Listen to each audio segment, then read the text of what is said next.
Welcome to సత్యమేవ జయతే. నేను మీ పవన్ కుమార్ పెంటు. పంచతంత్ర స్టోరీస్కి స్వాగతం. ఈరోజు కథనం ఛత్రపతి శివాజీ గురించి. అవును, ఛత్రపతి 4 అక్షరాలు కాదది. 4 దిక్కులు హైందవ వీరత్వం చాటిన తుఫానది. అమ్మకు సాటి స్త్రీకి గౌరవం ఇవ్వడం నేర్పిన జాతి సంస్కారం అది. జై భవానీ అనే ఒక్క గొంతుకతో వేలాది వీరుల్ని నడపగలిగే మేరునగ శిఖరం అది. జాతి గొప్పది, దేశం గొప్పది, ఈ మట్టి అన్నిటికన్నా గొప్పది అని తరతరాలకు చాటిన మహాయోధుని సజీవ శాశ్వత రూపమది. అదే ఛత్రపతి మహారాజ్ శివాజీ.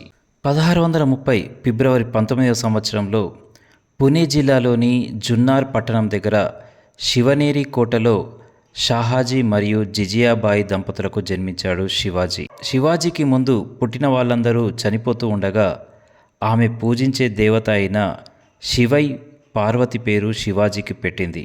శివాజీ తల్లి జిజియాబాయి అతనికి ప్రజలపై ప్రేమ కలిగేటట్లుగా విద్యాబుద్ధులు నేర్పింది. చిన్నప్పటి నుంచే భారత రామాయణాలు, బలిచక్రవర్తి గాథలు చెప్పి వీరుల్లా పెంచింది. పరమత సహనం, స్త్రీల పట్ల గౌరవం తన తల్లి వద్దనే నేర్చుకున్నాడు. సకల విద్యలు నేర్చుకొని మరాఠా సామ్రాజ్య స్థాపనే లక్ష్యంగా తన వ్యూహాలు మొదలుపెట్టాడు శివాజీ. 17 ఏళ్ల వయసులో మొట్టమొదటి యుద్ధం చేసి బీజాపూర్ సామ్రాజ్యానికి చెందిన తోరణ కోటను సొంతం చేసుకున్నాడు. మరో 3 ఏళ్లలోనే కొండన, రాజ్గఢ్ కోటలను కూడా సొంతం చేసుకున్నాడు శివాజీ. ప్రతాప్గఢ్ యుద్ధంలో అతి కిరాతకుడైనటువంటి అఫ్జల్ ఖాన్ చర్చలకు పిలిచి శివాజీని చంపాలని చూసినప్పుడు పులిగోళ్లతో అఫ్జల్ ఖాన్ కడుపును చీల్చాడు. పారిపోవాలని చూస్తున్న అఫ్జల్ ఖాన్ను ఒకే ఒక్క వేటుతో తల నుంచి మొండాన్ని వేరు చేసేలా నరికాడు శివాజీ.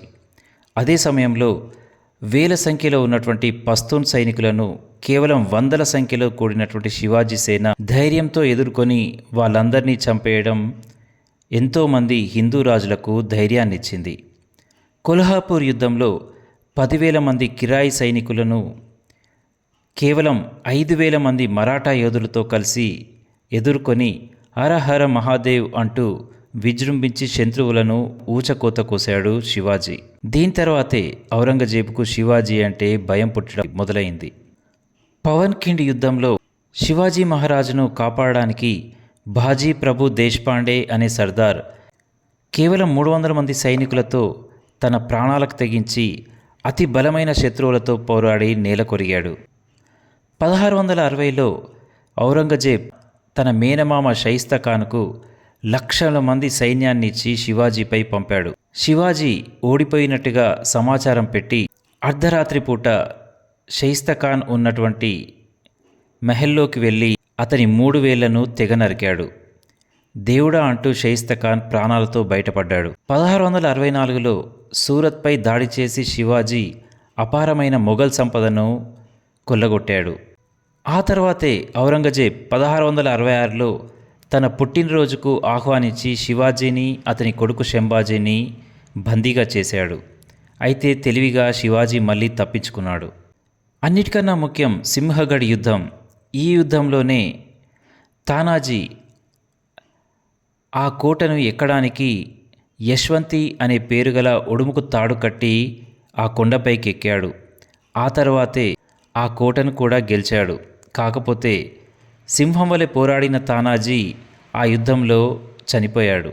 అందుకే ఆ కోటకు శివాజీ సింహగఢ్గా పేరు మార్చాడు. 27 ఏళ్ల పాటు యుద్ధాల్లో గడిపి హిందూ రాజులకు ఆదర్శంగా నిలిచి విశాల మరాఠా సామ్రాజ్యాన్ని ఏర్పరిచాడు ఛత్రపతి శివాజీ. ఎన్ని యుద్ధాలు చేసినా ఎలాంటి స్థలాలను కూడా ధ్వంసం చేయలేదు. ఓడిపోయిన శత్రువుల రాజ్యంలో ఉన్న యుద్ధం చేయలేని వారిని, స్త్రీలను, పసివాళ్లకు ఎలాంటి అపకారం చేయలేదు శివాజీ. ప్రతి స్త్రీతో సాదరంగా మెదిలేవాడు. అన్ని మతాలను సమానంగా చూసేవాడు. తను మరణించే నాటికి 300 కోటలు శివాజీ ఆధీనంలో ఉండేవి. చరిత్ర ఎందరినో మెరుపులా మెరిసి బయట పెడుతుంది. ఆ మెరుపు నుంచి అగ్నికణాన్ని తీసుకొని దివిటీగా మార్చుకొని మన భావితరాలకు అందించాల్సిన బాధ్యత మనదే. ఛత్రపతి శివాజీ మహారాజ్కి జై. ఇదండి ఈరోజు కథనం. నచ్చితే షేర్, లైక్, సబ్స్క్రైబ్ మరవద్దు. ధన్యవాదాలతో నేను మీ Pavan Kumar Pentu. Please subscribe Panchatantra stories.